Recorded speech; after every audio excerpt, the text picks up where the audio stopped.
Your life is as fruitful or as fruitless as the thoughts that you meditate on a daily basis. I want you to practice this, okay, and see if it's true. I want you to think about something like comparison, like comparing yourself to somebody else, and see what that does for you. See how you feel about it, right?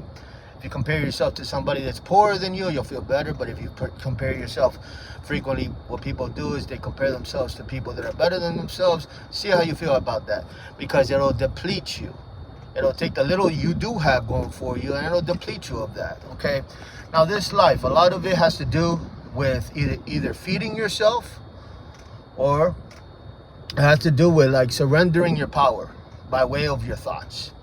You see, if you think on things above, if you think on things positive, you think on things that produce life, you're going to be fruitful. You're going to thrive. You're going to be, so in other words, if you start thinking like I can own a business, it'll be very successful, you know, yes, I'll have my days where, you know, there'll be setbacks or whatever, because you want to be realistic. However, you choose to speak life over everything, every aspect of your being.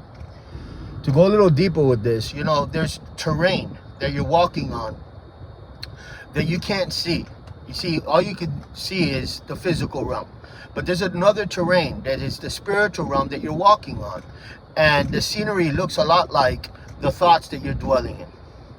So in other words, people that are in a pit, in depression, in despair, in darkness, they're practicing habitually thinking about thoughts that have to do with encamping in that territory.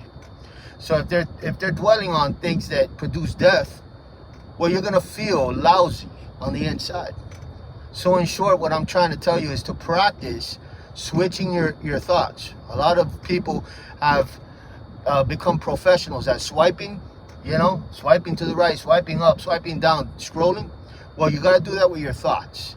If you see that a thought is fruitless, don't dwell on it, swipe. And choose on purpose to put in that place something that is fruitful. You're going to see how your life takes on a different form. The scenery on the inside will start to match the scenery on the outside. People live on the outside the things that they dwell on the inside. You will never see somebody that has a poverty mindset live in riches. You'll never see it. So your outside will match your insides. So you can start today to renew your mind. It's powerful. God bless you guys. Remember, Jesus is Lord.